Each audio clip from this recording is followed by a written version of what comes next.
early in the morning. A long way but go because I gotta find my way. The Lord need to stand up, get better warning, which makes me know where we the line was left to be done.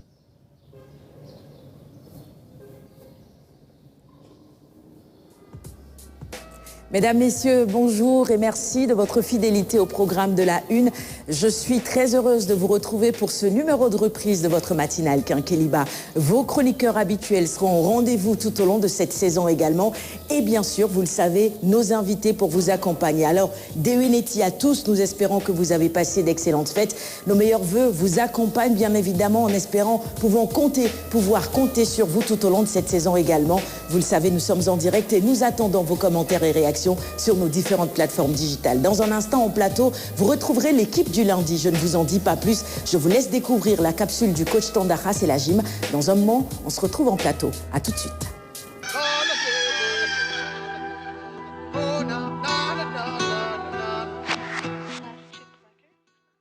Mesdames et messieurs, bonjour à tous. Merci. Nous sommes très heureux de vous retrouver après le Ramadan. Alors, après le Ramadan, bien sûr, auparavant, le carême chrétien. Et nous espérons, nous souhaitons encore une fois que toutes nos prières, que tous nos vœux soient exaucés. Mesdames et messieurs, cela dit, évidemment, nous revenons pour recharger un tout peu les batteries, puisque après ce mois d'abstinence, mesdames et messieurs, alors le ventre était vraiment creux, mais aujourd'hui, évidemment, on va recharger les batteries, mais on va y aller de manière la plus progressive pour éviter justement certains accidents sportifs. Alors, mesdames et messieurs, ce que nous vous proposons ce matin avec le coach Bou, ce sera l'aérobic. Alors, l'aérobic, à partir, mesdames et messieurs, de notre capsule gym, on a l'habitude de dire le cardio du lundi, mais ce sera basé sur l'aérobic. Alors, je vais laisser le soin au coach Bou de nous parler justement de cet exercice. Bonjour mesdames et messieurs, nous revoici avec vous encore sur plateau, sur nos capsules, comme d'habitude avec ce mois qu'on vient de finir, donc le Ramadan. Donc on est à la reprise de nos activités telles que sont nos capsules. Aujourd'hui, on va présenter notre cardio, mais sous forme d'aérobic, de séance aérobic, la séance mère comme on le dit. Donc vous savez bien, on va parler de l'aérobic et on va faire des démonstrations par rapport à ce que c'est l'aérobic, qui est une activité qui va nous faire bouger tout notre corps en même temps, faire travailler notre endurance cardiovasculaire, en même temps en parallèle, faire de la tonification au niveau de nos muscles. Donc ça sera notre séance en premier par rapport à ce qu'on vient de vous dire. On va très rapidement passer à notre séance d'aérobic pour notre cardio du lundi. On se donne rendez-vous tout de suite dans nos démonstrations. Bon, là, on va tout détendre et je vais donner la parole dans quelques instants au coach Bou.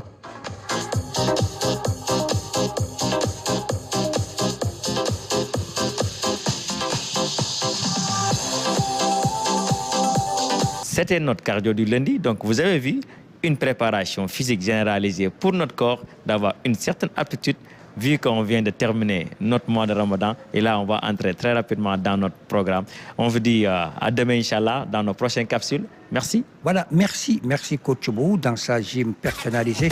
Mesdames et messieurs, j'espère que vous avez bien suivi, j'espère que vous avez également retenu beaucoup de notes. En tout cas, l'aérobic, c'est vrai que c'est, disons, simplement une épreuve reine pour justement ce cardio.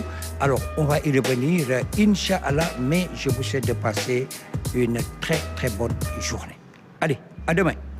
Bienvenue chez nous, on garde les bonnes habitudes. La capsule du coach Tandahas, la gym pour bien démarrer votre journée. Quinqueliba se poursuit en direct. Je vous le rappelle, vous avez la possibilité de réagir sur nos différentes plateformes digitales et notamment sur la page Facebook RTS1. Nous attendons vos commentaires et réactions. L'équipe de ce lundi matin, je démarre avec le sport après la gym, bien évidemment. Monsieur Abdulaziz Ban sera avec nous tout au long de cette saison également. Bonjour mon cher. Quand on se retrouve, on peut se dire Deweneti comme ça. Comment ça va? Les fêtes, ça s'est super bien passé. Je te laisse le temps de t'installer, oui, c'est ça. Au village, c'est ça? Oui, à Pire. À Pire? Oui. Oh, je ne suis pas étonnée. Toumané pour la chronique tendance les lundis matins qui nous rejoint maintenant. Bonjour ma chère Toumané, je vais faire pareil. Je peux même me déplacer comme pour ça. La reprise. Pour la reprise. Comment vas-tu? Ça va, Ça super. va? Tu as passé de belles fêtes aussi? Oui, super. Et toi? Avec hésitation. Avec Pourquoi? hésitation. C'est Tandarma. Voilà. Tu as travaillé tout au long du mois. C'est ça aussi, Sans repos. la une. Tandarma pour accompagner nos téléspectateurs pendant le mois de Ramadan. Et puis la matinale Quinqueliba qui revient juste après. Tout à fait. Puisque... Dans un sens, oui, parce que le petit déjeuner se prend plutôt après le ndogu, enfin la rupture finalement, c'est ça, c'est du ndogu finalement. J'accueille maintenant Alioune Badara Kane qui sera également avec nous tout au long de cette saison, avec nos invités. Et notre premier invité de ce numéro de reprise est avec Alioune. Bonjour mon cher Alioune, comment ça va? On laisse le temps à l'invité de s'installer. Alors, la grande dame. Et on se dit Deuneti, mon cher. Comment vas-tu? Voilà. Tu as passé de belles fêtes? Ah oui, ça va. Meilleurs vœux. Sous le manguier de Medina Fall. On va dire. Je ne suis pas étonnée. Voilà. On ne change pas les bonnes habitudes. Non, on ne c'est change ça. jamais. Écoutez, je voudrais vous laisser le temps de souhaiter, de présenter vos vœux à nos téléspectateurs. Je pense que c'est important. On revient de plusieurs fêtes parce qu'on a célébré entre-temps la Pâque également. Nous n'étions pas avec nos téléspectateurs. Et puis, bien sûr, on a célébré la Korité aussi. Eh bien, c'est l'occasion tout simplement de présenter nos vœux à nos téléspectateurs. Mon cher Alioune, d'abord. Mais tout d'abord, j'adresse mes meilleurs vœux à l'équipe de Quinqueliba, à cette belle famille que... Voilà, je retrouve avec beaucoup de plaisir à cette grande famille qui est Quinqueliba, à tous les agents de la RTS, mais aussi, surtout, comme tu l'as dit, Sarah, à l'entame, à notre cher public, un public fidèle, un public qui nous permet d'oublier donc la fatigue du réveil matinal, de tenir ce rendez-vous quotidien. 5 jours sur 7, 11 mois sur 12 ans, et c'est parti encore pour 11 mois. Mais on ne sent pas cette fatigue parce qu'on sait que derrière, nous avons un public qui est là, qui nous booste et qui nous supporte. Et aussi, saluer le concours, l'immense concours de nos précieux invités, sans qui Quinqueliba n'aurait pas ce label qualité qu'on lui reconnaît aujourd'hui dans le paysage audiovisuel sénégalais. Donc à tout ce beau monde-là, je dis, Deuneti, mes meilleurs vœux de santé, de bonheur. Je pense que la santé, quand même, elle vaut tout. Parce que sans santé, on ne peut pas aspirer au bonheur.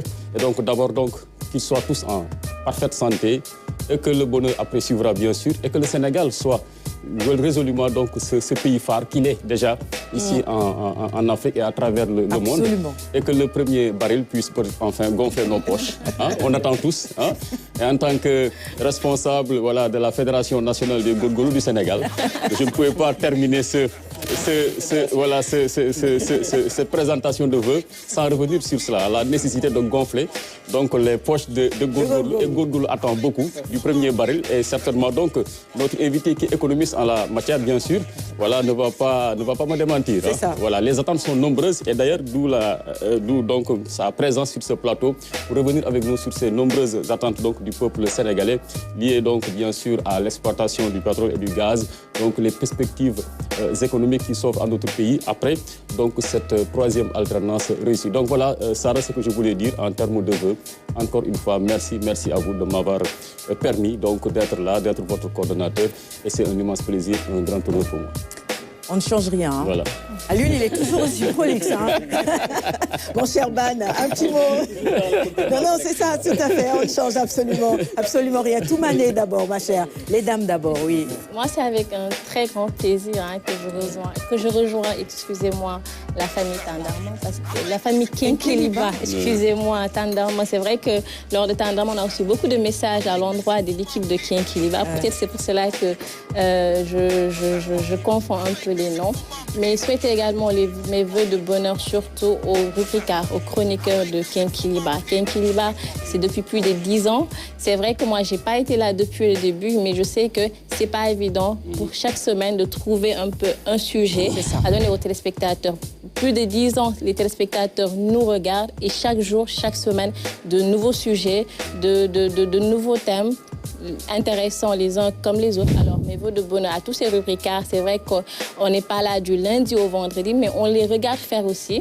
Donc voilà, mes vœux, je les adresse à ces rubricards qui se lèvent très tôt le matin pour Quinqueliba, mais surtout également aux internautes qui nous suivent sur nos plateformes digitales sur RTS 1 Sénégal très tôt le matin à 6h30, au-delà même du Sénégal, toute l'Afrique et tout le monde entier en fait, parce qu'on reçoit énormément de messages des gens qui ne sont pas juste au Sénégal, Congo, Cameroun, France, des Sénégalais d'ailleurs, des Africains tout simplement qui suivent la matinale Quinqueliba. Et moi, je voudrais justement en profiter également pour remercier ces équipes techniques que vous ne voyez pas et qui nous accompagnent également au quotidien. La logistique, c'est depuis 3 heures qu'il faut être sur pied pour pouvoir évidemment être à l'heure et vous servir le Quinqueliba à 6h30 et remercier également nos stylistes parce que Toumani, c'est la chronique tendance et notamment l'équipe de Djenadia qui m'a habillée aujourd'hui. Merci beaucoup. Un tailleur pour démarrer justement comme il le faut cette semaine. Merci beaucoup à Djenadia et puis un bonjour également au passage à son mari Moustapha Ali qui nous regarde très souvent. C'est un ami d'Alioune Badarakan.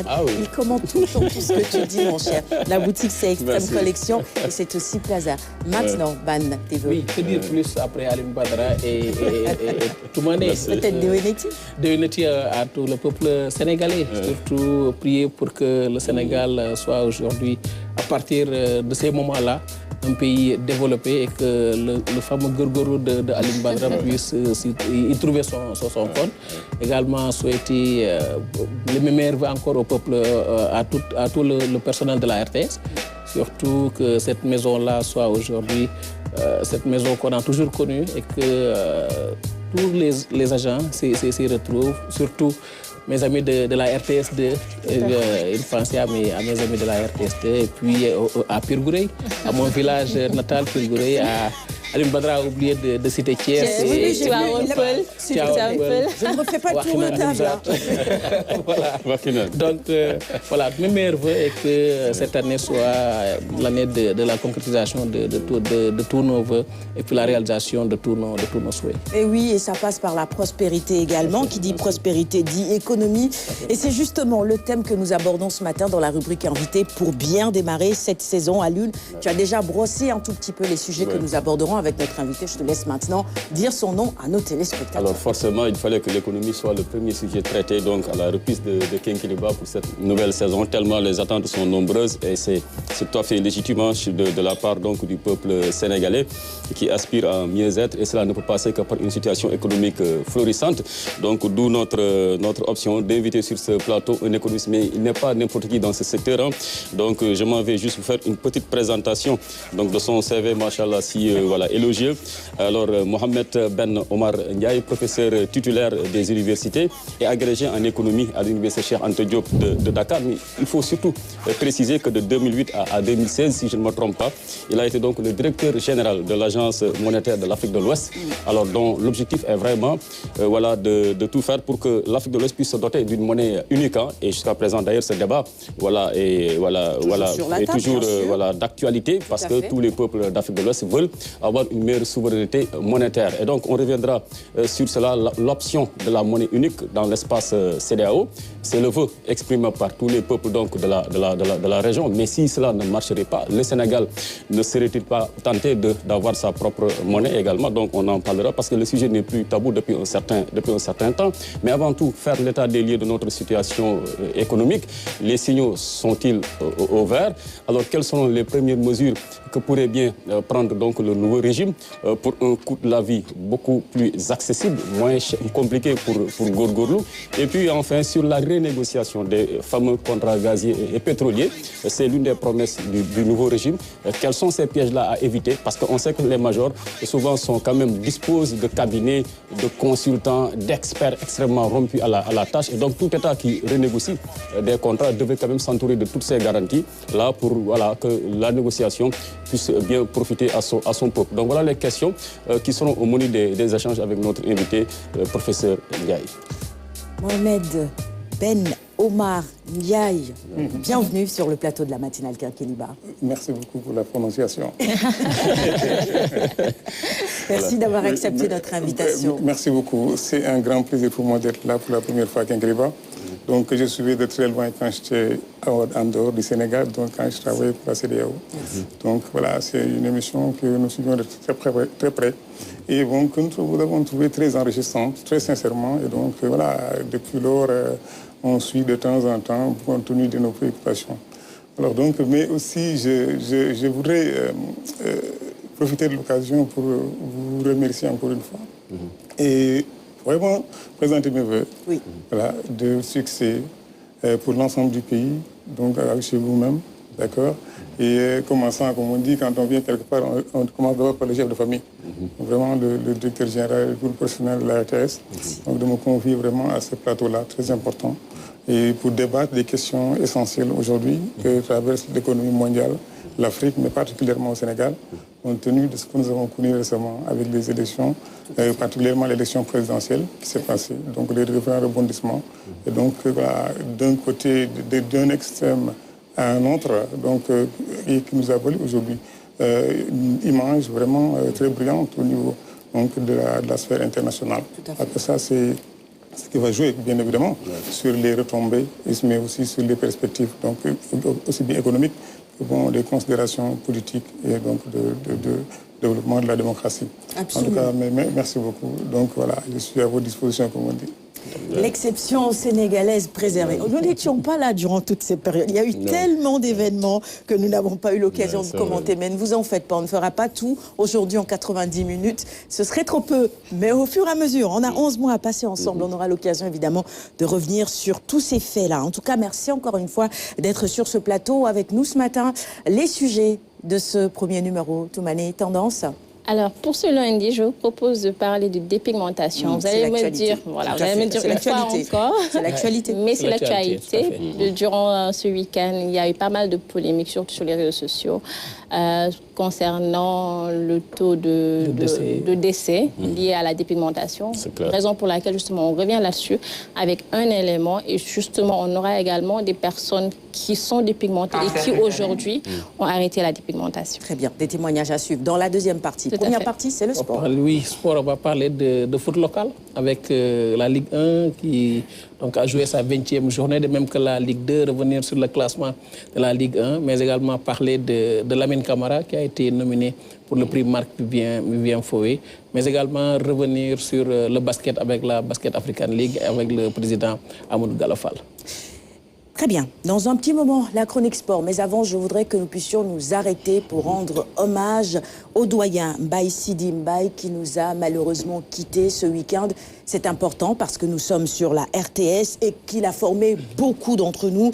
On a appris sa disparition dans la nuit de samedi à dimanche et le monde de la presse, évidemment, a salué un professionnel admirable et respectable, professeur de journalisme au CESTI. Je le disais, il a formé plus d'un, l'une des plus belles voix de la radio. Nous prions ce matin pour que Dieu accueille son âme au paradis. Et c'est l'occasion pour nous également de rendre hommage au doyen qui, je le disais encore une fois, a passé le témoin à beaucoup, dans la radio, mais de manière générale dans la presse. Mais dans la presse, après une carrière remplie ici à Radio Sénégal, il aura été responsable de la communication de l'ambassade du Sénégal à Bruxelles avant de revenir au Sénégal, partager son savoir avec ses jeunes frères et sœurs du Sénégal. Il aura été pendant longtemps l'un des visages les plus connus, en tout cas du CESTI, pour ce qui concerne le corps professoral.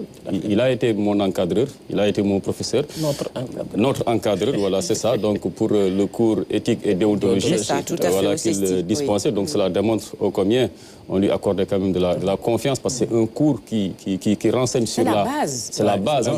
Sans éthique et déontologie, on ne peut pas prétendre quand même faire ce métier-là. Et il s'est acquitté de cette tâche pendant des années avec beaucoup de sagesse, beaucoup de brio parce que souvent il arrivait dans ses cours qu'il fasse venir des personnes ressources, extérieures peut-être au monde journalistique pour une meilleure interaction donc avec ses élèves. Et cela quand même nous a valu pas mal d'expérience et ce qui fait que confronté à certaines situations, vous savez comment donc vous tirez d'affaire grâce à ces leçons-là, grâce à ces cours reçus de Mbaye Sidi Mbaye. Donc nous profitons de l'occasion bien sûr pour présenter nos condoléances les plus sincères à l'ensemble du peuple sénégalais, mais comme il a dit d'abord à la RTS, incarné par son directeur général, dont il était l'un des amis, donc au personnel de la maison, à tout le Sénégal, au monde de la presse, et nous prions pour que le Seigneur puisse l'accueillir dans son paradis céleste. Et hier, unanimement, tous les témoignages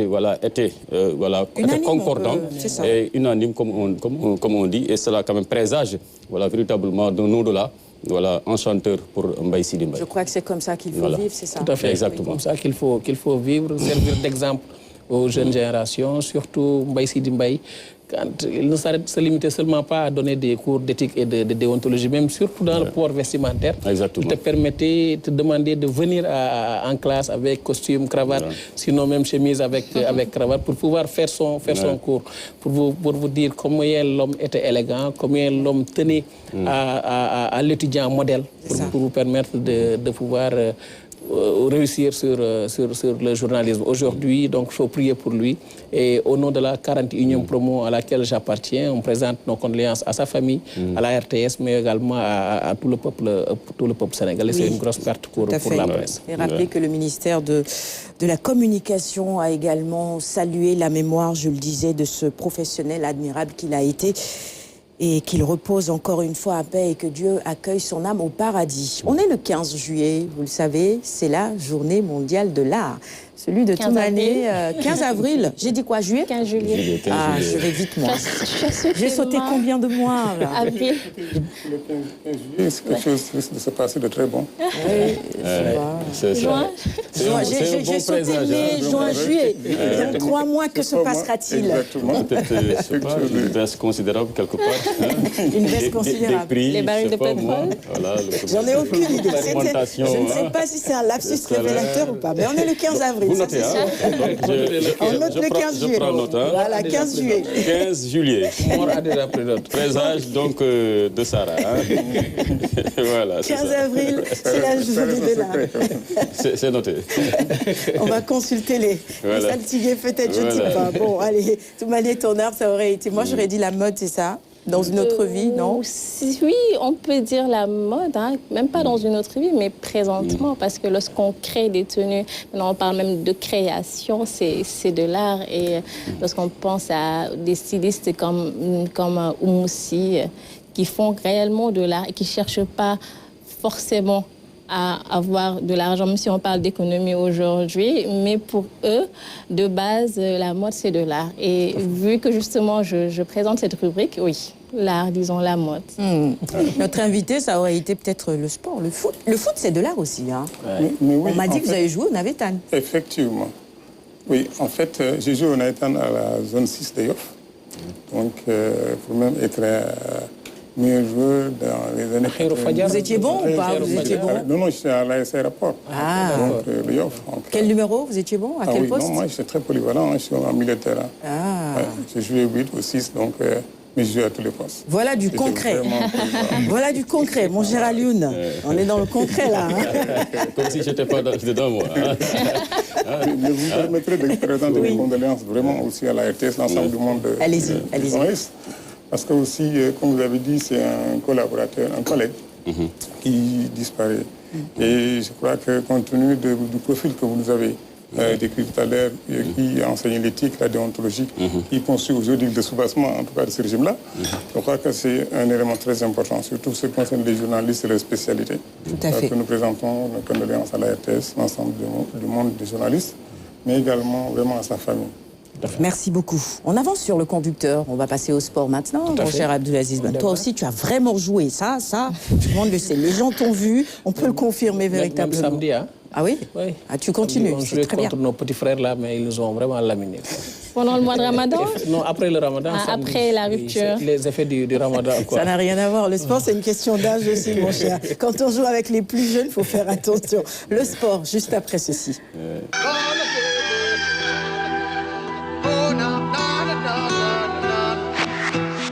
6h56, le sport, le football d'abord avec la 20e journée de la Ligue 1. Avec le classico du championnat sénégalais entre le Jaraaf de Dakar et le Casa Sport. Donc le match qui s'est soldé par un nul, 0 but partout, même score. Donc entre la Sonacos et l'AS Pikine, et aussi entre la Linguère de Saint-Louis, l'équipe d'Aline Badara Kane et Génération Foot, 0 but partout. Guédiawaye Football Club a battu l'Union Sportive de Ouakam 4-2 avec un triplé de Sidi Ndiaye. Diamono de Fatick a dominé Dakar Sacré-Cœur 3-1. Le Stade de Mbour qui bat Djambar 3-0. Teungueth FC qui a battu l'Union Sportive de Gorée 1-0. Ouais, Guédiawaye FC qui fait une belle opération. Une belle opération avec un jeune, Sidi Ndiaye, qui vient de sport de Guédiawaye, même pas 3 mois en Ligue 1. Il a 5 buts, donc qui a réalisé un triplé hier. Oui. Ouais, un très bon joueur. Guédiawaye mené par 2-0. Wakam est revenu à 2 buts partout. Et ensuite, c'était le festival offensif de GFC. Et dans tout ça, on retient tout simplement que Teungueth FC est en tête du classement toujours pour le moment. Après sa victoire sur l'Union sportive de Gorée par 1-0, le club rufisquois est seul à la tête du classement avec 40 points, suivi de Guédiawaye Football Club avec 35 points et du Jaraaf de Dakar qui est 3e avec 33 points au bas du classement. On retrouve le Stade de Mbour, 18 points et Djambar, 14 points. Des deux équipes qui donc devront batailler ferme pour ne pas rejoindre la Ligue 2. Et on va s'intéresser plutôt à ceux qui sont en tête du classement. Le coach de Teungueth FC, on va l'écouter justement, il dit qu'il joue son titre, c'est ça? Oui, Cheikh Gueye est revenu sur le match face à l'Union sportive de Gorée, mais également sur son souhait de voir donc, le samedi, de voir ses poursuivants en direct perdre leur match. TFC joue le titre, nous écoutons Cheikh Gueye. On a remporté la Coupe de la Ligue et le trophée des champions. Une équipe comme Teungueth qui met les moyens veut gagner le championnat. Aujourd'hui, on n'a pas encore gagné le championnat. Nous sommes sur la bonne voie. Donc il faut continuer à travailler, rester humble et retourner de demain au travail. Et je pense que nous n'avons pas de temps à perdre. Ce match est terminé, c'est fini. On a eu les 3 points, il faut féliciter les gosses. On souhaite demain que les adversaires perdent. Sincèrement, c'est ce qu'on souhaite aussi demain, que les adversaires perdent. Il ne faut pas se cacher. Moi, je ne me cache pas. Nous sommes dans un championnat, dans un football que personne ne dit rien. Mais j'aimerais vraiment que les poursuivants de demain perdent pour que ces 8 points-là se poursuivent. Moi, je ne me cache pas. On joue le titre. On ne va pas être hypocrite. On veut les titres. On veut que les autres perdent pour que nous, on maintienne les 8 points, au moins maintenir les 5 points pour aller chercher le titre comme on s'est maintenu. Et je le répète en français, on aimerait que les poursuivants perdent demain. Je n'ai pas compris. Il souhaite que les autres perdent pour pouvoir conserver son titre. Il est à 8 points du Jaraaf. Oui, mais il faut continuer à gagner, c'est mieux, non? Mais le Guédiawaye Football Club a gagné. Maintenant, Guédiawaye est 2e et à 5 points de Teungueth Football Club. Donc ça va être 6 journées de feu dans ce championnat. Je ne comprends pas ses prières. Enfin, si, il veut garder son titre. Il a joué le samedi. Oui. Alors les autres, les poursuivants vont jouer le dimanche. Le dimanche, oui. Donc il a prié pour que le Jaraaf et Guédiawaye Football Club perdent leur match. Pour qu'il les devance de 8 points. Ah mais c'est bien, ça montre qu'il y a un réel nivellement dans notre championnat et qu'il n'y a plus de super favoris. Oui. Parce que les années passées, quand même, les titres étaient tressés par les académies, surtout Génération Foot, qui raflait tout sur son passage. Ils sont 10e actuellement. 10e, qui risquent même de descendre s'ils ne se rebiffent pas. Et cela démontre que aussi au Djambar, niveau... Djambar également, qui est dans des difficultés, qui était descendu d'ailleurs en division inférieure avant de remonter. Donc comme quoi, les autres également travaillent. Et puis les équipes dites traditionnelles comme Guédiawaye FC, l'AS Pikine, la Linguère font plus que de la résistance. Surtout Guédiawaye. La Linguère championne des malheureusement, championne des matchs nuls. Sinon, quand même, la Linguère aurait pu aujourd'hui avoir une bien meilleure position. Tout à fait. Mais cela démontre que vraiment, ça travaille bien. Et c'est une situation tout à fait heureuse pour notre football local. Quand on sait que le Sénégal, il ne faut pas l'oublier, est quand même encore le champion en titre. Donc, des équipes nationales locales. Voilà. Bon, on attendra de voir ce que ça va donner. Il reste encore 6 journées, c'est ça? Oui. Ça va être âprement disputé dans ce championnat. Espérons que la Linguère de Saint-Louis va donc se maintenir. L'équipe d'Aline Badra. Oui, bon, c'est ce qu'on leur souhaite. C'est ce qu'on leur souhaite. Même que le Casa Sport également. C'est le Casa Sport qui a traversé des situations très difficiles. Hier, ils ont fait un très bon match. Hier, c'était un bon match entre le Jaraaf et le Casa Sport. Rappelle-moi le nom du coach de Teungueth FC. Cheikh Gueye. Il ne faut pas que j'oublie. Cheikh Gueye, oui. Il a dit, je le rappelle et je le redis. Je le dis en français. Je le dis en français. Je souhaite que le poursuivant perde. Allez, on passe justement à la Ligue 2 maintenant. Qui a joué aussi sa 20e journée. Tout à fait. Avec Kermadior qui a été battu par Demba Diop de Mour, 2-0. Oslo et Amitié FC de Demba ont fait match nul, 1 but partout. Senefs battu par l'AS Douane, 3-1. Ça ne va pas pour les clubs de Thiès. HLM qui bat Duc 5-2. Thiès FC RS Yoff 0 but partout. Agel qui bat Walidan le leader 3-1. NGB Ndiambour 0 but partout. Je dis tout à l'heure que ça ne va pas pour les clubs de Thiès à l'Udbadra. Mais Thiès est la région la mieux représentée dans le football sénégalais, dans les deux catégories, parce que toutes ces équipes-là que vous venez de citer, pour la plupart, sont des équipes de la région de Thiès. Soit de Thiès, leader de Ligue 2. Walidan, l'une des équipes les plus emblématiques de la capitale du rail, qui était pensionnaire des Navetan, avant aujourd'hui de gravir les échelons et d'être leader donc, de la Ligue 2. Ça démontre que cette équipe-là a vraiment progressé. Et peut-être pour l'anecdote, mon père y a joué, voilà, comme gardien de but. Ah oui? Alors, ça me fait plaisir. Et puis, en plus que c'est pratiquement dans Somme. Voilà, Somme, c'est Niette-Cad, c'est donc mon royaume d'enfance à Thiès. Donc, c'est une fierté pour moi de voir Walidan à ce niveau de la compétition. Il y a aussi Oslo, qui est pratiquement... pas Oslo, Amitié, qui est une équipe également de la région de Thiès, plutôt du département de Mbour. Thiès FC également, Dembo Diop, une équipe également de Mbour. Donc, à Thiès aussi, il ne faut pas trop se fier donc, au wagon de tête. Il y a beaucoup d'équipes de Thiès qui sont dans les deux divisions majeures de notre football, la Ligue 1 et la Ligue 2, et ça vraiment c'est une bonne chose. Maintenant pour Mbour, je pense qu'il faudrait mutualiser les forces, parce que je trouve que c'est vrai que Mbour c'est une grande ville, c'est un pôle économique, mais quand même il y a trop d'équipes à Mbour. Je ne sais pas maintenant qu'est-ce qu'il y a lieu de faire pour fédérer les forces, pour qu'il y ait un super club plutôt à Mbour, une ASC qui va... Ça va être compliqué, c'est ce que je vois aussi. Et pour que Mbour puisse véritablement jouer aussi les grands rôles. Mais si ça a été tenté... Qui va accepter de... par Mbaye Diouf Dia. À l'époque, il voulait même une fusion entre le stade de Mbour et le TK, le Touré Kunda, devenu aujourd'hui Mbour, Petite Côte. Donc je pense qu'il y a eu une tentative, certes malheureusement, qui n'a pas donné les résultats escomptés.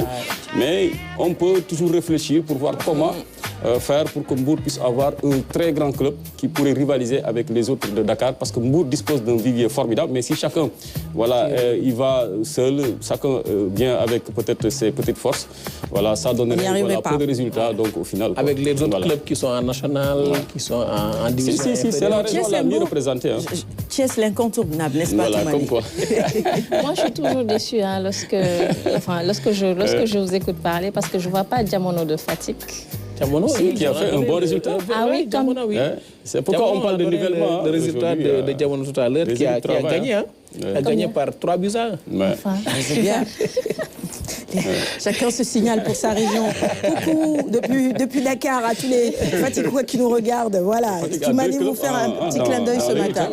Deux clubs. Bon, allez, on va avancer. Alors, on va parler de Lamine Camara maintenant. Oui, il est nominé, et tu l'as dit, plutôt sélectionné pour le prix Marc-Vivien Fouet. L'international sénégalais de 20 ans, Lamine Camara, joueur du FC Metz, fait partie des 11 finalistes du prix Marc-Vivien Fouet RFI France 24, meilleur joueur africain de Ligue 1 en France. Le lauréat donc sera connu le 13 mai prochain et va succéder au défenseur de la RD Congo évoluant à l'Olympique de Marseille, Chancel Mbemba. Bonne chance donc à Lamine Camara. On lui souhaite une très grande chance pour remporter donc ce trophée. On est déjà super fiers de lui, Lamine Camara, bien évidemment. Oui, j'ai raté quelque chose. Dans notre discussion de tout à l'heure, on vient de lui envoyer un message pour lui dire, mais toi et Aziz, qu'est-ce qui se passe là? Vous êtes en... Le dress code là. Non, c'est le dress code du lundi sur la matinale, c'est ça? Allume-moi. C'est bien dit. Voilà, ban moi kan moi ban. C'est mieux, j'aime bien cette formulation-là. Kan moi ban, finalement. L'unicité dans la diversité. Décidément, c'est vrai en plus quand je regarde bien. C'est le bleu, comme disait Mort, les journalistes. Presque la même cravate. Presque la même cravate, les mêmes couleurs. C'est Kenkeliba, nouvelle version. Toujours le blanc, le bleu. Tout à fait. Bon, bref, ça me permet aussi de saluer le service décor qui a travaillé justement à ce magnifique décor. Nouveau décor pour votre matinale Kenkeliba. Et le service qui a changé également grâce à notre Katibara, de nouvelles tasses. On essaye de mieux faire les choses pour vous. On va finir d'abord avec le football en Allemagne et puis le basket pour terminer cette chronique. Tout à fait. Avec en Allemagne le Bayer Leverkusen qui a été sacré. Il a fallu 2024 pour voir le Bayer Leverkusen être sacré pour la première fois de son histoire champion d'Allemagne. Les hommes de Xabi Alonso viennent de mettre fin aux 12 années de règne du Bayern de Munich en Allemagne. 16 points séparent Leverkusen avec 79 points au Bayern qui est deuxième au classement avec 63 points. Leverkusen est sur une série de 41 matchs sans défaite. Chapeau à Alonso et à son équipe. On termine avec le basket, la balle à Dakar. Ce sera au mois de mai prochain. La conférence Sahara de la balle donc, va se tenir à Dakar du 4 au 12 mai prochain. Pour la 3e fois, la capitale sénégalaise va recevoir la Basket African League pour exposer et exprimer l'excellence en Afrique. Voici Amadou Gallo Fall, président de la balle, au micro de nos confrères de l'agence de presse sénégalaise. C'est une saison qui a très bien démarré, en tout cas avec la conférence de Kalahari, et on entend construire sur le même momentum pour la conférence du Nil, mais surtout ici au Sénégal, à Dakar Arena, avec vraiment l'ambiance qu'on a l'habitude de voir là-bas. Et il y a beaucoup d'anticipation, il y a beaucoup de fans qui envisagent de venir d'autres pays pour venir assister au match et découvrir le Sénégal aussi dans la foule. L'Afrique du Sud est un pays où beaucoup de nos initiatives sur le continent ont commencé. L'innovation, ça a été de diviser les 12 équipes en 3 conférences au lieu de 2, ce qui nous permet d'avoir l'équipe qui joue à domicile, jouer chaque jour de match. On a 6 jours de match pour un total de 12 matchs. Et l'objectif, c'est d'abord de continuer à avoir des matchs très compétitifs sur le terrain, essayer de créer vraiment du divertissement en amenant des artistes partout où nous produisons. C'est l'opportunité aussi de donner la plateforme à de jeunes talents dans la musique, dans la mode, etc., de s'exprimer. C'est ce qui a très bien réussi en Afrique du Sud et c'est ce que nous allons aussi faire dans... Voilà. Allez, retour en plateau, fin de la chronique sport de ce matin. On suivra évidemment cette Basketball Africa League également, parce que le basket, c'est une discipline qui nous intéresse. Déjà, il y a l'Égypte qui va recevoir à partir du 29, et ensuite, au mois de mai, le Sénégal donc, va être la capitale du basket avec l'organisation de la conférence Sahara. Qui nous représente cette année? Quel club? L'AS Douanes. Bon, finaliste de la dernière édition. C'est ça. Bon, bonne chance. On espère que cette fois-ci, on pourra aller encore plus loin. Peut-être, qui sait, gagner. J'espère bien. On ira faire un reportage là-bas, voir comment ça se prépare au niveau de l'AS Douanes. Très bien. Très bien. Il me reste une petite minute. Il faut que je dise un mot sur le Bayern Leverkusen, c'est important. Vous avez suivi un peu? Le Bayern, cette année, ils sont deuxième, il est arrivé derrière, c'est ça? Sadio est parti, Harry Kane est venu. Ça n'a rien donné.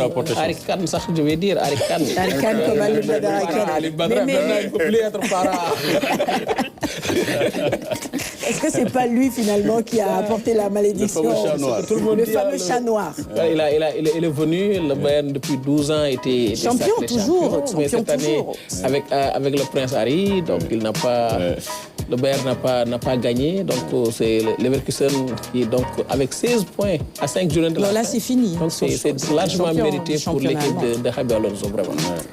7h10, merci beaucoup mon cher Ban. Nous sommes en direct, je le rappelle encore une fois à nos téléspectateurs. Réactions et commentaires sur les réseaux sociaux et notamment sur la page Facebook RTS. On va passer à la chronique invitée. Et juste avant, je voudrais vous inviter à réagir sur cette actualité également. C'est la reprise des rotations ou des navigations, si vous préférez, avec le bateau Aline Sitoé Diatta. Désormais, on peut aller à Ziguinchor à bord de ce magnifique joyau, bijou. Regardez les images. Nous, on a eu l'occasion de faire la traversée. Je vous la recommande vivement. La liaison est rétablie maintenant.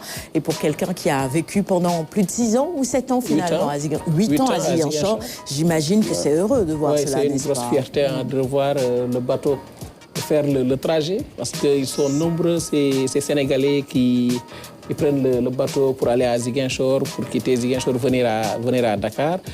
Le dimanche matin, le lundi matin, vous allez au port de Ziguinchor. Il y a une foule immense qui s'apprête à prendre le bateau pour faire le voyage. Et puis, autour du port, il y a ces petits commerces-là qui se développent. C'est ça. Vente de poissons séchés. Tout à fait. Voilà, tout ce qui tourne, les crevettes, tout ce qui tourne autour du port de Ziguinchor. Et puis, ça permet à la région de se développer. Et puis, les gens viennent vendre de l'eau, vendre du café, vendre beaucoup de de choses et puis ça permet à ces populations-là d'avoir de quoi tenir et puis de soutenir leur famille. C'est une question éminemment économique, n'est-ce pas?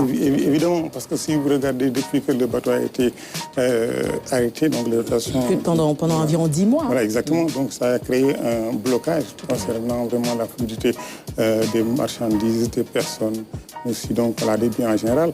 Et ça permet aussi d'asseoir ou de développer les connexions et les connectivités au niveau du Sénégal, mais aussi surtout par rapport à une région qui constitue aujourd'hui vraiment un poumon donc économique du pays, avec les ressources naturelles, les ressources même culturelles, donc surtout aussi comme on est artistique, donc on recèle cette région-là, et qui constitue vraiment une destination de phare dans le temps pour l'ensemble des touristes qui viennent de partout du monde, et même du Sénégal, pour visiter pratiquement qu'on appelle la verte Casamance. Absolument. C'est important. Aujourd'hui, avec les difficultés de transport qu'on avait eues pour rejoindre cette partie du pays-là, que c'est vraiment la bienvenue. Toumani, un petit commentaire.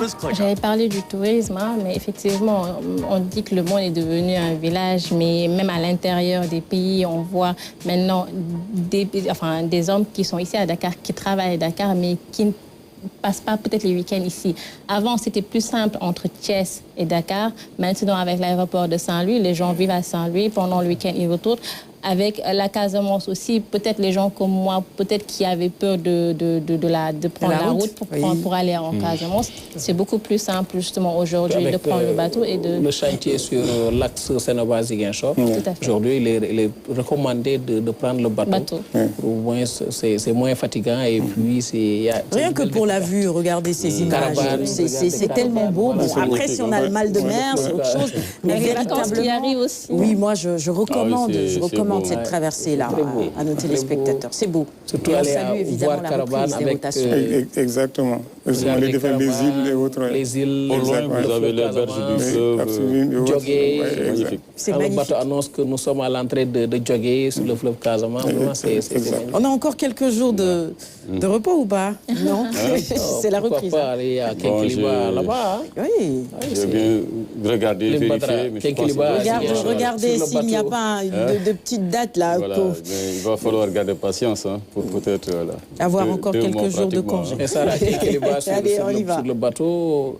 On a déjà fait ça, je pense, pour les 5 ans de la matinale, mais ce serait bien d'y retourner et de redécouvrir ou de faire redécouvrir encore une fois c'est les un grand ouf de soulagement pour toutes ces populations. Vraiment. Et puis on n'aurait jamais dû arrêter cette desserte-là, cette liaison maritime. Enfin, si importante pour notre économie. Alhamdoulilah, que cela ne puisse plus se répéter et que cette liaison-là puisse continuer à assurer la desserte au grand bonheur de ces populations, des acteurs économiques, parce que quand même c'est l'un des poumons même de l'économie de la Casamance, donc cette liaison-là, parce qu'elle brasse tellement d'argent, tellement d'enjeux.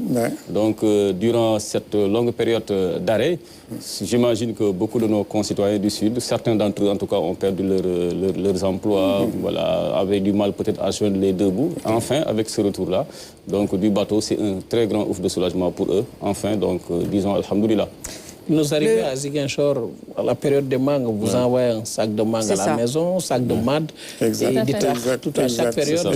Ça me rappelle que tu me dois un sac de mangue depuis, je ne sais plus, ça fait 2 ans que je l'attends. Ça va venir cette fois-ci. Maintenant, à Pire, il n'y a pas de Très bien. Il y a beaucoup de mangue là-bas. J'attends avec impatience. Il est 7h15.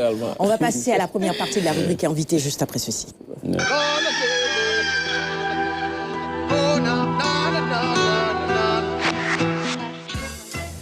Professeur Mohamed Ben Aoumar Dia est notre invité de ce matin et merci encore une fois d'avoir accepté notre invitation. Avec vous, on parle tout simplement de questions économiques et monétaires notamment. Voilà, exactement. Professeur titulaire des universités, agrégé donc en économie et ancien directeur général donc de l'agence de la monnaie, pour la monnaie unique ici dans l'espace CEDEAO.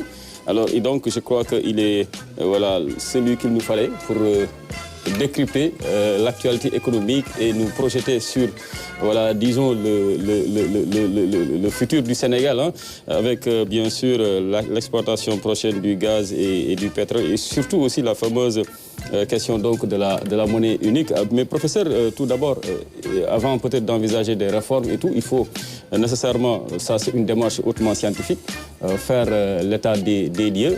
Un pouvoir s'en va, un autre s'installe. Chacun a eu peut-être sa vision de l'économie. L'actuel pouvoir peut-être prendre plus de souveraineté, plus de souverainisme dans donc, la gestion de notre économie. Mais pour réussir ce défi-là, il faut que l'état des lieux soit réussi, que l'on puisse savoir véritablement les priorités. Aujourd'hui, en votre qualité de chercheur, d'économiste, quel serait aujourd'hui l'état des lieux que vous dresseriez de la situation du Sénégal, sur le plan économique? Merci beaucoup. Alors, sans pour autant prétendre faire un bilan donc, de l'ancien régime, aussi, et donner des perspectives peut-être au régime actuel, je voudrais juste dire que quand on regarde la situation qui se passe actuellement, c'est que nous sommes dans une situation de transition. Oui. Et quand on parle de transition, cette fois-ci, on parle de rupture. Ça aurait été le pouvoir ancien qui continuait, on parlait de continuité ou bien de continuation, peu importe donc, ce qui se passerait. Et donc tout ce qui était là est censé donc, continuer peut-être sous une nouvelle formule. Mais si on parle de rupture, ça veut dire que là, il va falloir qu'on s'arrête sur beaucoup de choses et qu'on donc essaie de voir l'avenir autrement. Donc ça nécessite des réformes, ça nécessite vraiment beaucoup d'investigations et ça nécessite aussi une évaluation de ce qui s'était passé. Ça va créer un ralentissement? Non? Pour le moment, oui, c'est nécessaire, parce que le ralentissement est nécessaire actuellement, parce que ne serait-ce que passer en revue l'ensemble des activités qui étaient sur le plan des politiques publiques qui étaient menées, donc ça nécessite quand même donc, qu'on s'arrête un peu, en tout cas un moment. Mais tout est-il qu'il faut comprendre qu'actuellement, le Sénégal, sans pour autant donc, prétendre faire, comme on dit, le bilan, connaît une certaine situation économique donc, à cette période qui est caractérisée par une cherté de la vie. Qui est caractérisée par une cherté de la vie. Donc on parle en économie d'un taux d'inflation relativement élevé, donc autour de plus de 6%. Alors à partir de ce moment, on a la pauvreté donc, qui s'accentue, on a le pouvoir d'achat qui est relativement limité, et donc des populations, en tout cas les ménages ont des difficultés pour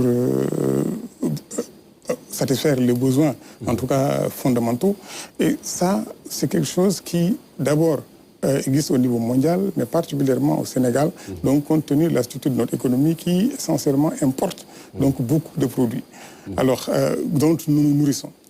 Le grand problème, c'est aussi à ce niveau-là, parce que cette inflation en partie est importée, en tout cas majoritairement, et que donc ça crée une situation donc de déséquilibre de ce qu'on appelle les échanges entre ce que nous avons et l'extérieur. Et particulièrement donc un surplus ou bien un dépassement de très loin donc des importations par rapport à nos exportations. Nous avons autour de pratiquement presque 8 000 milliards d'importations, des exportations de près de 3-5 milliards, et donc ce qui fait un déficit de 3,5. Donc c'est-à-dire que structurellement, depuis plusieurs années actuellement, donc le Sénégal vit de cette situation-là. Et quand on a un déficit commercial, ça veut dire que là, on est obligé donc de puiser dans ces réserves, qu'on appelle les réserves de change de devises, parce que pour acheter des biens importés, on est obligé pratiquement de, en tout cas, toucher la poche. Soit si vous n'avez pas de devises, vous touchez votre propre monnaie, vous achetez des devises étrangères. Donc je reviendrai sur les questions de monnaie. Mais quand vous exportez, là, c'est là que vous obtenez des devises. Alors, maintenant, ça, c'est une situation commerciale, une situation donc d'augmentation des richesses existe, même dans cette situation-là, parce que tout simplement, nous avons la croissance économique qui se situe à pratiquement aujourd'hui plus de 4%, 4-7%. Et donc, nous avons connu quand même une baisse avec la Covid, mais on a une relance actuellement donc, timide qui est portée essentiellement par les exportations de produits énergétiques, de produits halieutiques et autres produits. Donc, ce qui a permis un peu à l'économie de souffler un peu, même si c'est pas encore, c'est loin d'être suffisant. Donc la croissance économique, elle est là, mais il faut dire que, comme on dit, on ne sent pas la croissance économique, parce que c'est une croissance qui est portée par généralement Pour cela, il faut que notre taux de croissance puisse atteindre les 2 chiffres. Oui, qu'on puisse véritablement ressentir les bienfaits. Oui, bien sûr. Bon, vous savez, que cela soit atteint 2 chiffres ou 3 chiffres, peu importe. Ce qui est important, c'est que la croissance soit inclusive. Et que donc la croissance puisse être produite par des ménages qui, en fait, s'y retrouvent.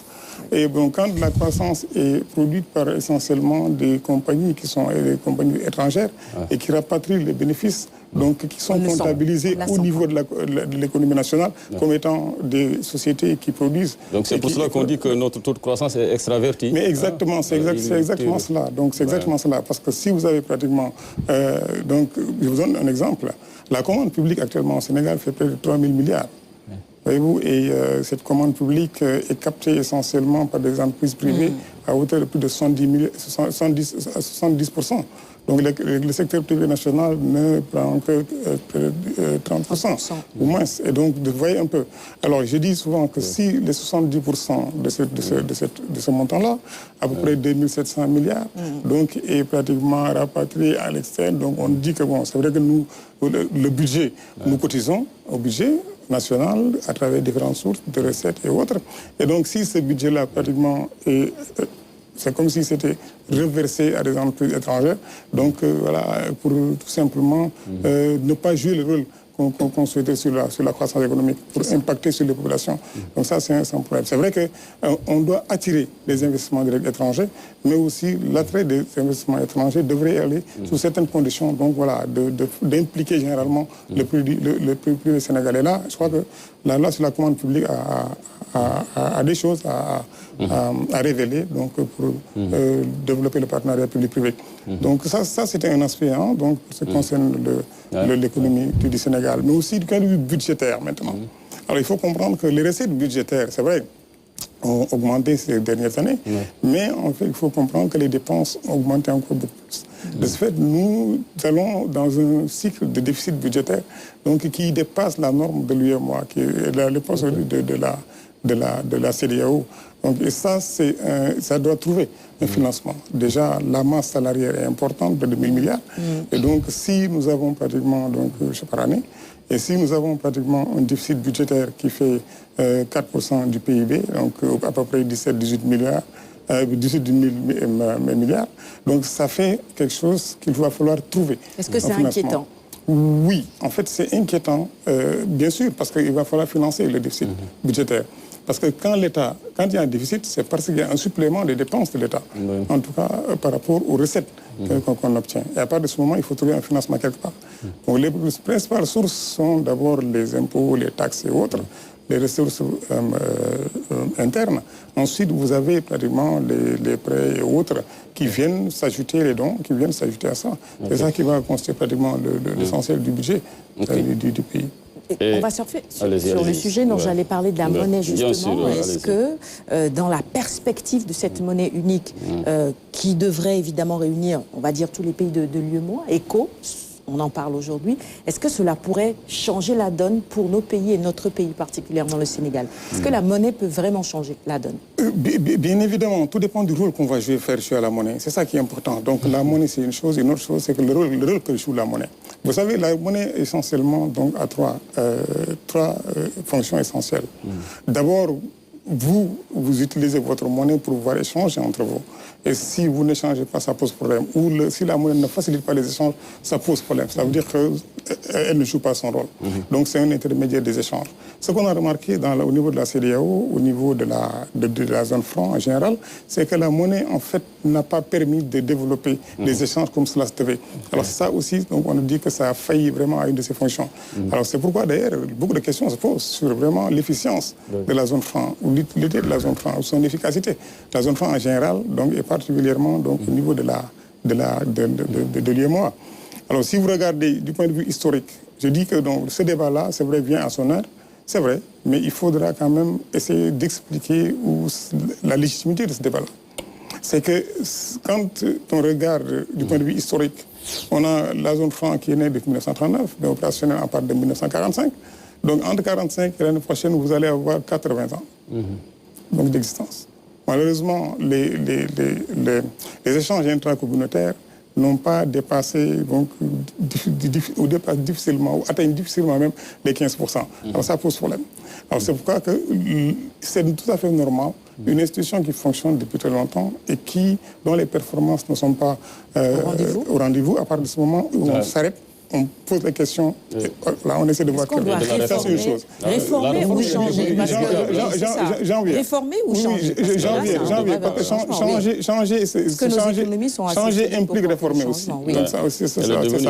Alors quand on prend maintenant au niveau de la zone CEDEAO, vous avez pratiquement, donc depuis 1975, il y a le projet de la CEDEAO. En 1983, il y a eu vraiment le projet de coopération monétaire qui a été mis en œuvre et donc opérationnel à partir de 1987. Et donc depuis lors aussi la CEDEAO, on a vu que ça peine à avoir la monnaie unique, à lancer la monnaie unique. Mais aussi à faciliter les échanges. C'est vrai que du point de vue des aspects institutionnels, de passeport unique, passeport communautaire, ça a eu des évolutions, mais du point de vue donc vraiment de la circulation des biens et des services, et même du développement financier, ça pose problème. Alors le projet a été lancé d'abord. Il faut que je précise, l'éco n'était pas la monnaie de la CEDEAO. L'éco était destiné pour être la monnaie de ce qu'on appelle la seconde monnaie de la zone de l'Afrique de l'Ouest, qu'on appelle la ZMAO, seconde zone monétaire, qui regroupait 5 pays anglophones plus la Guinée, donc le Nigeria, Ghana, Libéria, Sierra Leone. Des pays anglophones plus la Guinée. Alors donc ça, ils devaient créer leur monnaie qui s'appelait ECO, devait s'appeler ECO, et donc fusionner à terme avec le franc CFA, la zone franc, donc sous un autre nom, la monnaie de la CEDEAO. Alors donc, il y a eu, en 2001, normalement, le projet devait être lancé. Ça n'a pas été lancé pour des raisons, donc voilà, de critères de convergence, tout ça, c'est compliqué. Donc, je reviendrai là-dessus, si vous voulez. Ensuite, de non-respect de ces conditions minimales. Ça a été repoussé en 2005. 2005, ça n'a pas pu se faire, donc ils ont repoussé ça en 2009.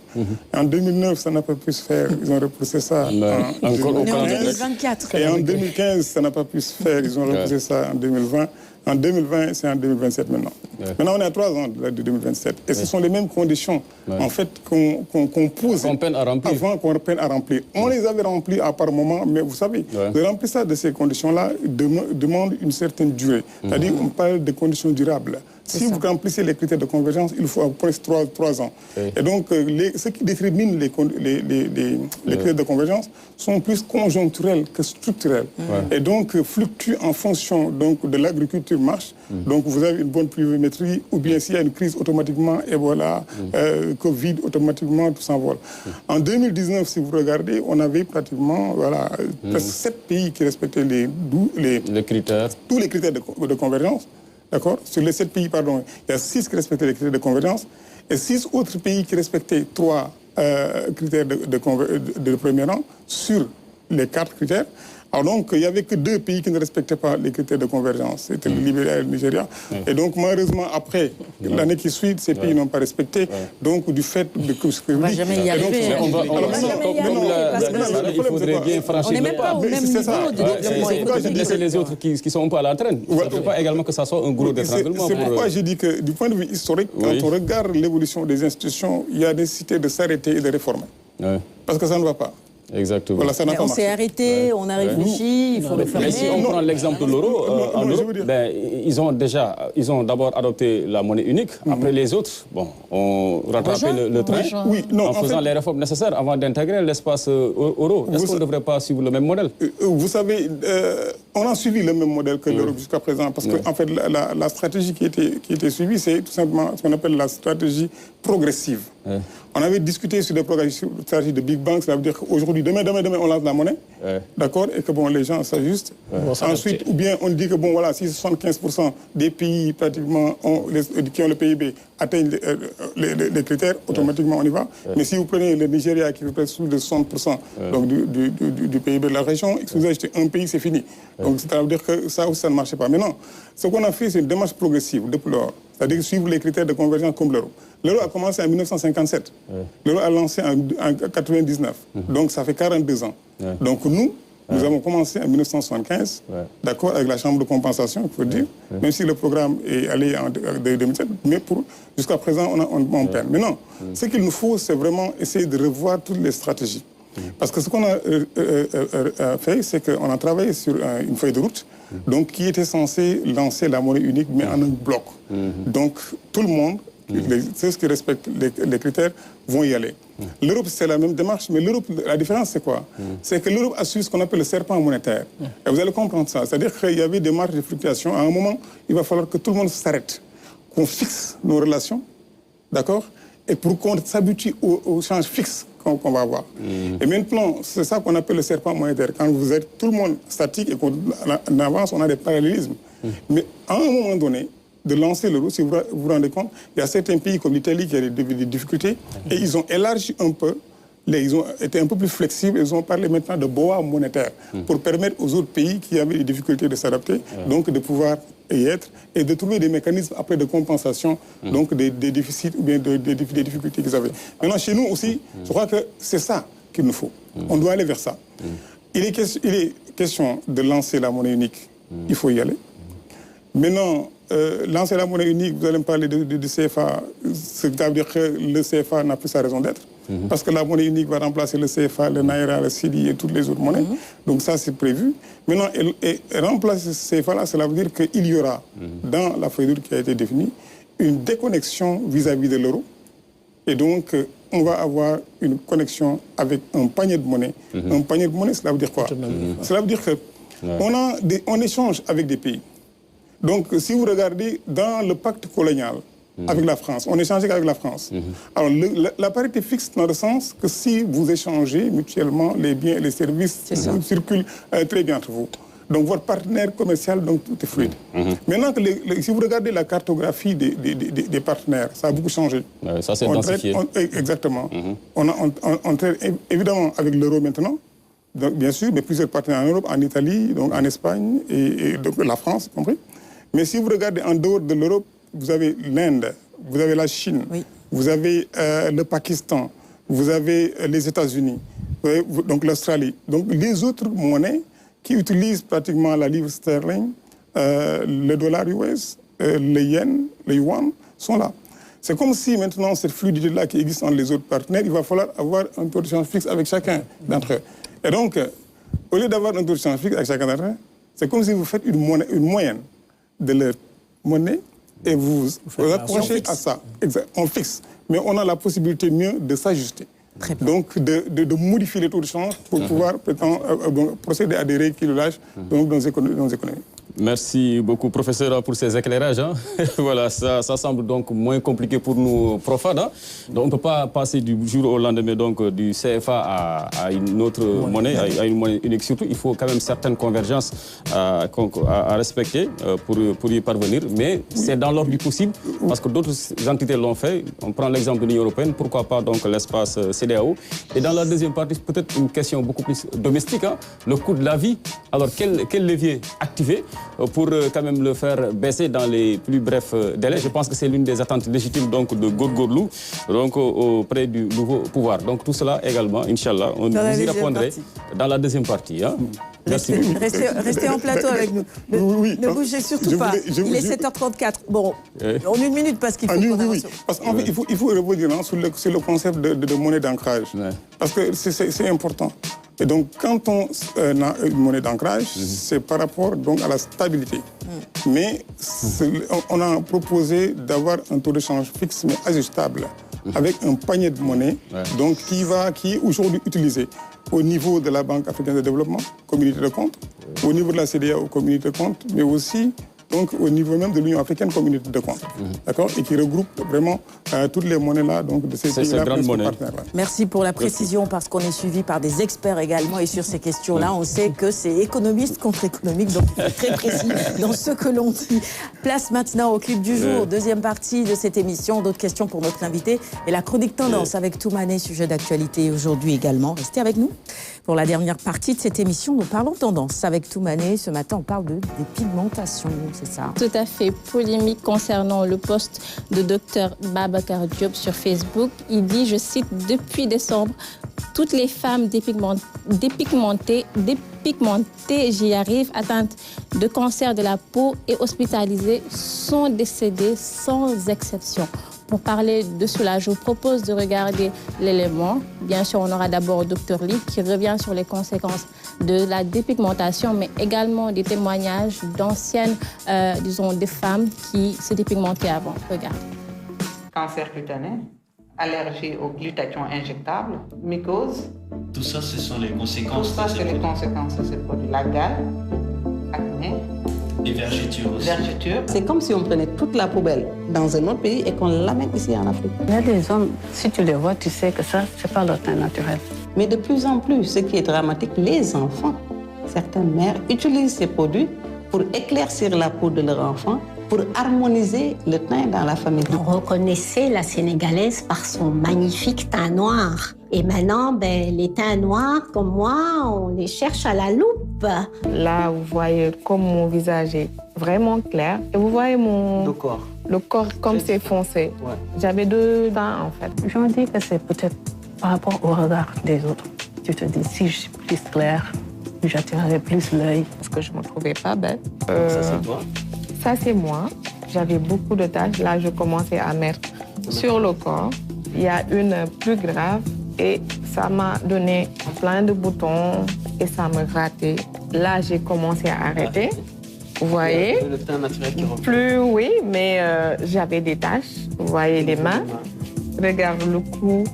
Il y en a tellement autour de nous, ces femmes-là qui vont vers la dépigmentation. Est-ce que c'est pas quelque chose qui date, par exemple, de la colonisation, où à partir de cette période-là, tout ce qui était noir n'était pas bon, tout ce qui était noir était laid, tout ce qui était noir était à cacher.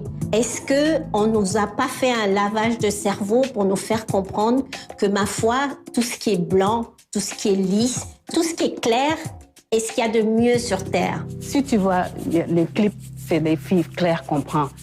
Les publicités, d'habitude, c'est les filles claires. Ça, c'est la réalité, en fait. Donc, on achète des produits, on continue, on devient clair, on continue. Vous avez des familles entières qui se décapent la peau. Et pourtant, Senghor a chanté la femme noire. Femme nue, femme noire, vêtue de ta couleur de peau noire, etc.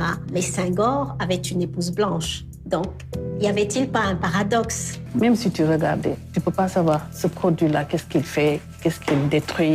C'est après que tu vois les conséquences et puis c'est trop tard. Elles sont dangereuses en raison de leur composition. Comme vous le savez, la plupart de ces produits, surtout les laits de corps, contiennent de l'hydroquinone. Et quand ils contiennent de l'hydroquinone, non pas à visée thérapeutique, je répète, mais à visée cosmétique, à des quantités et pour une durée indéterminée, s'accompagne de toutes les toxicités qu'on peut retrouver avec l'hydroquinone. Le but visé quand on applique ces produits, c'est de détruire la mélanine ou d'empêcher la synthèse de la mélanine.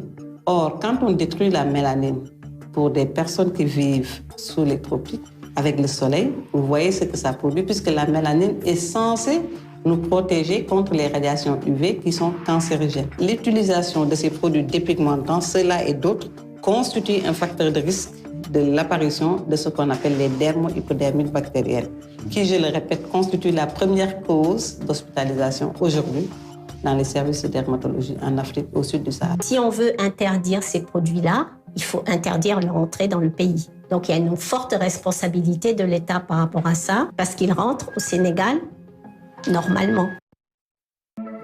Allez, retour en plateau, Toumani, commentaire maintenant. On va peut-être commencer par là où la dernière intervenante a chuté, en parlant justement d'interdiction ou de législation par rapport à ce que l'État pourrait faire pour interdire l'entrée de certains pays sur le territoire. Tout à fait. Rappelez qu'on parle de dépigmentation artificielle, parce qu'il y a des maladies comme le vitiligo qui, disons, suppriment un peu la mélanine sur certaines zones de la peau. Maintenant, on parle de dépigmentation artificielle où des femmes utilisent des produits justement cosmétiques pour se dépigmenter ou bien pour supprimer plus ou moins la mélanine.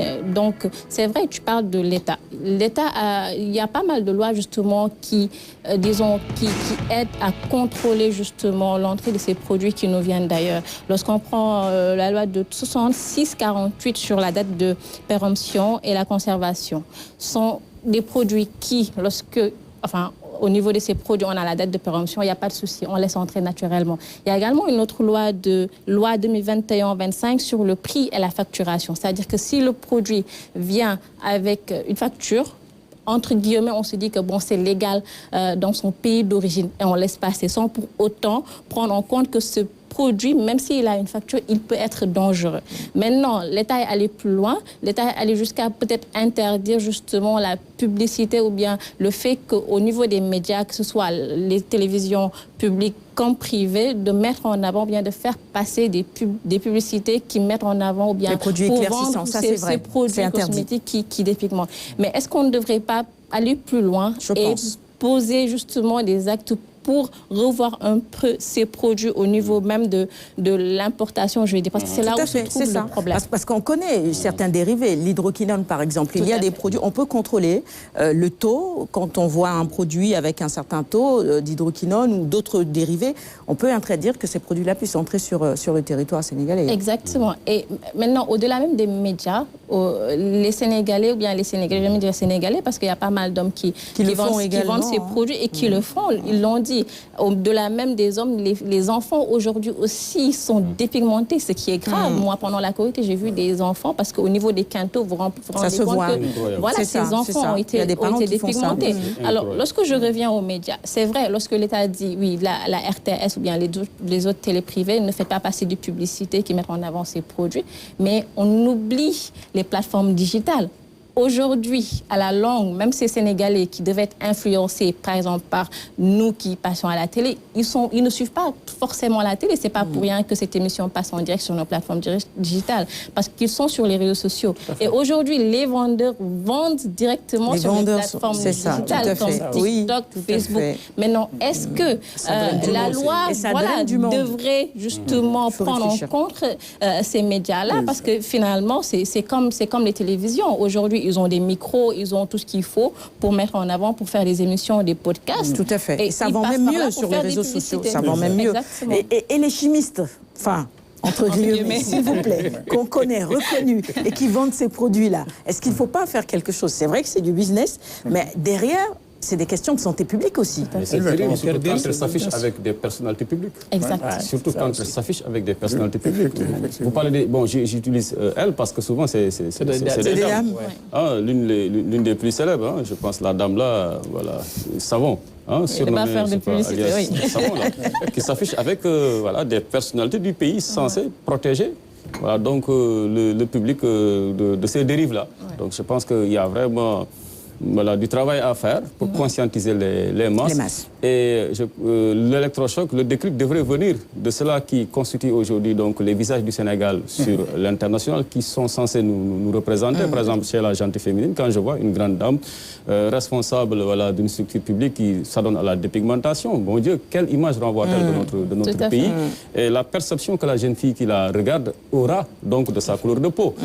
Est-ce qu'elle se sentira vraiment à l'aise, elle se sentira fière d'avoir une telle couleur de peau quand elle voit cette personnalité-là, qui s'adonne à la dépigmentation? Je ne te coupe pas, Lune, mais est-ce que les hommes, quelque part, parce que là, on pose le départ. Non, les hommes se dépigmentent aussi. Mais est-ce que c'est pas la perception des hommes ne pousse pas, parce que c'est l'argument que certaines femmes posent sur la table, en disant les hommes regardent. La dame l'a dit dans l'extrait, il dit que pour les publicités, on utilise... Les femmes, les clips également, les clips vidéo.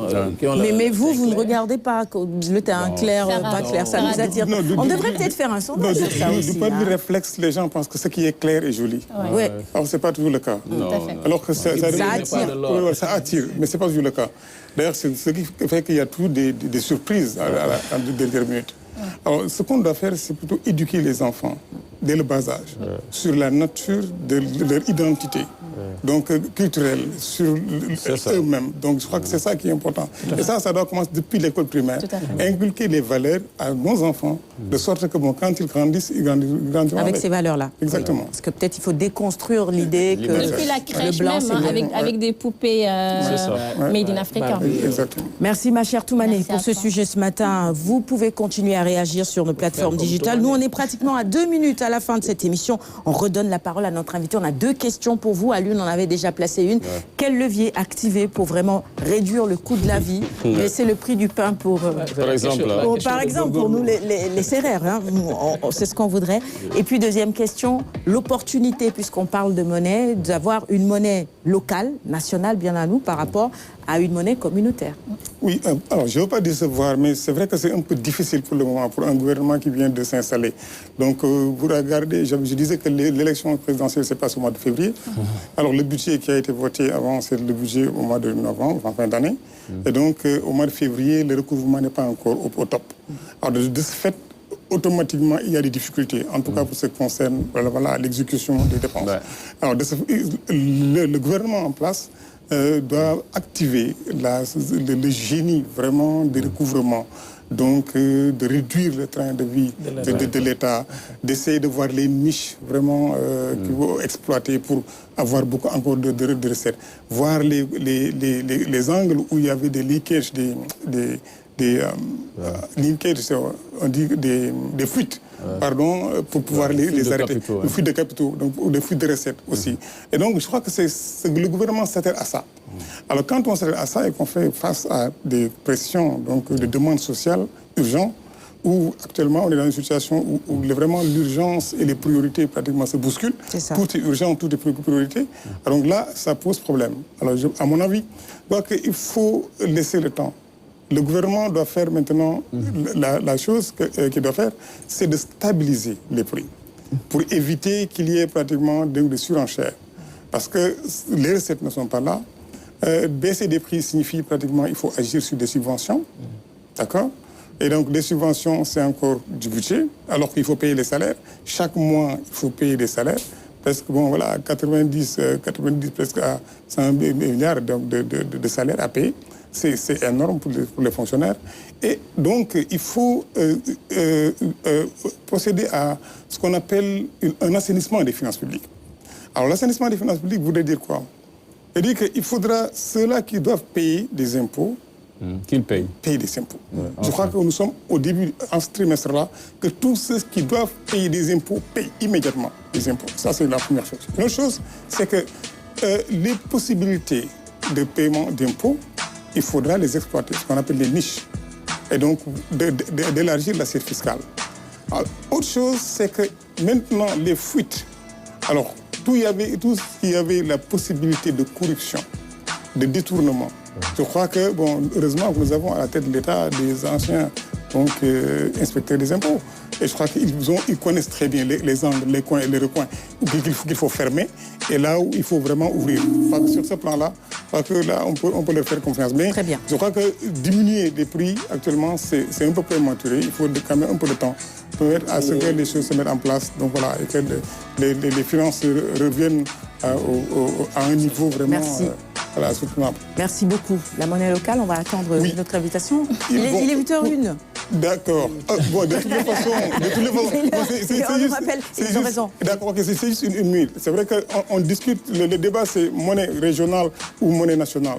Donc aujourd'hui, compte tenu de ce qu'on appelle les économies d'échelle, il faudra avoir une monnaie régionale, préférence régionale. Parce que tout simplement, nos partenaires aujourd'hui sont le Mali, principalement en Afrique, le Mali, la Côte d'Ivoire, voyez-vous, la Guinée. Je crois que ce sont c'est quelque chose qui justifie vraiment qu'on doit privilégier la monnaie régionale. Merci beaucoup d'avoir répondu à nos questions, professeur Mohamed Ben Omar Ndiaye. Merci Toumani. Merci Ban, merci Alioune, merci aux équipes techniques. C'est fini pour ce numéro. On vous retrouve demain avec le même plaisir à partir de 6h30 pour un nouveau Quinqueliba. Excellente journée sur les antennes de la Une. Et à demain. Au revoir. Merci.